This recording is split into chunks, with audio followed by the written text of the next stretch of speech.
Baik, perkenalkan nama saya Francisca Angeli Tefbana dengan nomor NIM 1903030081, mahasiswi semester 3 kelas C. Video ini dengan maksud pemenuhan tugas kelima mata kuliah Perubahan Sosial Budaya, dan di video kali ini saya akan mereviewkan buku dengan judul #MeToo dan Politik Perubahan Sosial. Dalam buku ini, Bianca Villerbon dan Rachel Loni Lowes banyak berbicara mengenai kekerasan seksual. Kekerasan seksual adalah subjek yang sangat terpolarisasi, di mana di tangan satunya kekerasan seksual itu dapat memicu kemarahan baik itu dari kalangan masyarakat maupun politisi ya. Di sisi lain, survivor yang angkat bicara mengenai kekerasan seksual secara rutin menghadapi pengawasan baik dari teman, keluarga, polisi, bahkan publik ya.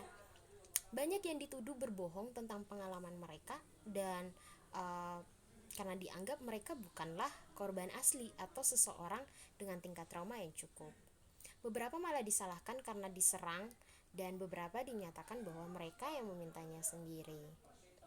Pada saat yang sama, aktivis feminis telah berusaha untuk menentang pandangan ini bersama dengan asumsi pemerkosaan, kekerasan seksual, dan pelecehan seksual yang adalah produk dari tindakan acak individu laki-laki yang dianggap sebagai rasa sakit atau penyimpangan sosial dan tidak diketahui oleh korbannya. Sebaliknya, banyak feminis yang berpendapat bahwa tindakan ini adalah cerminan dari budaya pemerkosaan dengan istilah yang sangat diperebutkan yang mengacu pada sosial, budaya, dan proses politik yang memanfaatkan kekerasan terhadap perempuan, tetapi mereka malah menyalahkan perempuan dan semua korban-korban penyintas lainnya jika tindakan kekerasan tersebut terjadi atau sedang berlangsung atau bisa juga kejadian yang sudah lalu ya. Dan di sini perempuan tetap disalahkan. Dari sinilah cikal bakal banjirnya partisipasi dalam #MeToo yang menegaskan kembali secara publik seberapa luas penyebaran penyerangan seksual dan pelecehan yang sebenarnya terjadi di lapangan, yang tidak diketahui oleh sebagian besar korban bahwa pelanggar-pelanggar tersebut telah selamat ya, dan secara signifikan bahwa pengalaman ini rutin dan normal ya. Singkatnya, membenarkan banyak argumen feminis tentang budaya pemerkosaan ya. Jutaan orang di seluruh dunia kemudian menggunakan #MeToo di media sosial dalam waktu 24 jam setelah panggilan dari Alyssa Milano untuk mengaktifkan hashtag ini pada tanggal 15 Oktober 2017, yang kemudian menghasilkan respon yang begitu signifikan dan luar biasa, serta begitu banyak mendapatkan dukungan dari para penyintas pelecehan seksual dan kekerasan seksual. Namun sebagai kontributor untuk menunjukkan koleksi ini, #MeToo juga menghadapi serangan balik yang cepat dan tuduhan bahwa mereka ini telah pergi terlalu jauh ya. Ada pula kesaksian dari Dr. Christine Blasey Ford pada September 2018 menuduh hakim asosiasi ke Mahkamah Agung Amerika Serikat yang melakukan pelecehan seksual terhadap dirinya ketika ia masih remaja ya. Lebih lanjut menunjukkan respon terpolarisasi kita kepada korban yang selamat. Reaksi publik dan politik dalam mengarungi kedalaman ilustrasi permusuhan dan kegelisahan yang tetap di dalam opini publik Amerika terhadap para penyintas yang berbicara menentang orang-orang kuat ya. Tanggapan seperti itu merupakan indikasi dari kegagalan untuk mendengar dan menerima ya orang-orang benar yang selamat ketika mereka berbicara. Ini terjadi meskipun tampaknya dampak yang sangat signifikan dari gerakan #MeToo bersama untuk mengarungi pengalaman dan kesaksian yang digembor-gemborkan sebagai kredibel dan dapat dipercaya ya. Reaksi terhadap Dr. Ford tercermin dari perjuangan, tantangan, dan kerumitan yang telah berlangsung lama dalam aktivis feminis ya, dan tuntutan keadilan tentang kekerasan seksual yang telah terjadi setidaknya sejak tahun 1970-an ya. Tantangan, kerumitan, dan polarisasi wacana ini yang seringkali dimunculkan oleh gerakan hashtag #MeToo. Persis seperti apa yang ingin dibahas oleh koleksi yang diedit dalam buku ini. Dalam buku ini jika dibaca lebih teliti pada bab pendahuluan ya, sebenarnya pada bab pendahuluan penulis sudah membahas tentang munculnya hashtag #MeToo dan tanggapan dari gerakan hashtag #MeToo, lalu kemudian menempatkannya dalam dialog dan kritik sejarah sebagai upaya feminis untuk meningkatkan kesadaran tentang pelecehan seksual dan kekerasan seksual ya.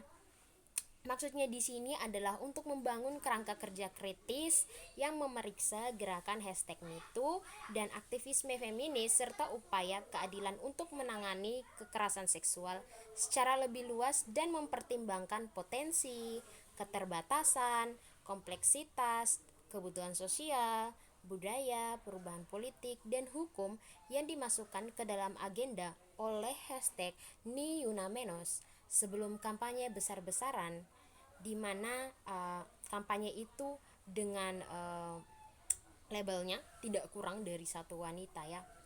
Gerakan-gerakan ini kemudian mendapat perhatian dan mendapat liputan publik bahkan global ya, yang substansif dan berkelanjutan.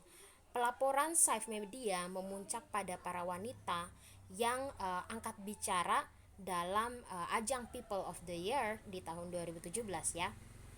Agar kampanye media sosial tidak dipandang sebagai pembicaraan belaka dan dianggap tidak ada tindakan nyata, hashtag #MeToo mendorong perkembangan gerakan aktivis yang lebih nyata dan dukungan bagi mereka yang mengalami pelecehan dan kekerasan seksual khususnya di tempat kerja ya.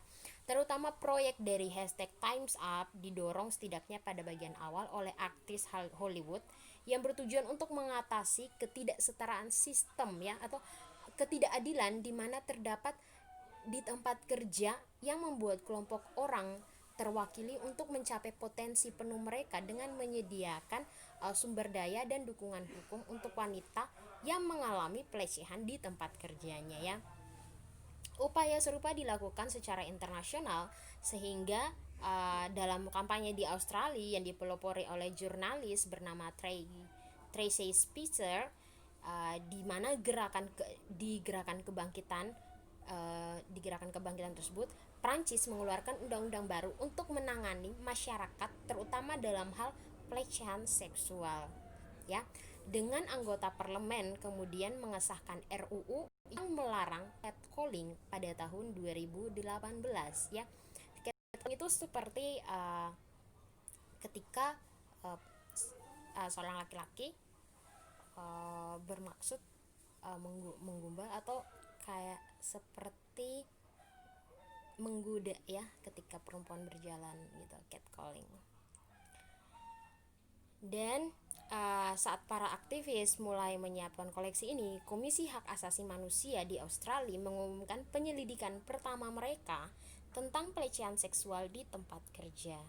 Pada saat penulisan, Weinstein telah dituduh melakukan pelecehan seksual lebih dari 70 wanita.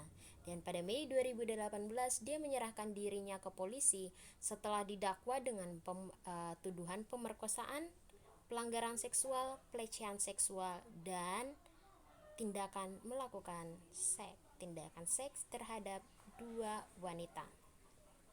Banyak profil tinggi laki-laki lainnya yang diungkap dan dipermalukan di depan umum sebagai pelaku dengan bermacam-macam derajat konsekuensi, termasuk Louis C.K. Charlie Rose, Matt Lauer, dan Kevin Spacey. Sedangkan gerakan awalnya difokuskan dalam Hollywood yang kemudian cepat berkembang biak di industri dan konteks lain ya. Satu laporan memperkirakan bahwa lebih dari 400 pria dan sejumlah kecil wanita di berbagai industri yang mencakup jauh di luar Hollywood telah dihancurkan oleh gerakan tersebut. Namun berhenti di sini akan diarahkan pada renungan yang terlalu optimis dan sederhana ya.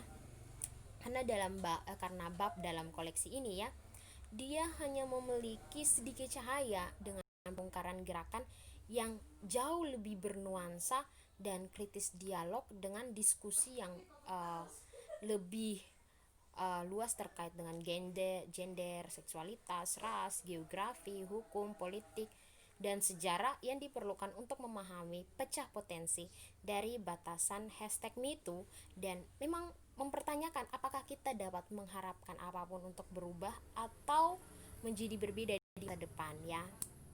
Sekian dari saya. Terima kasih.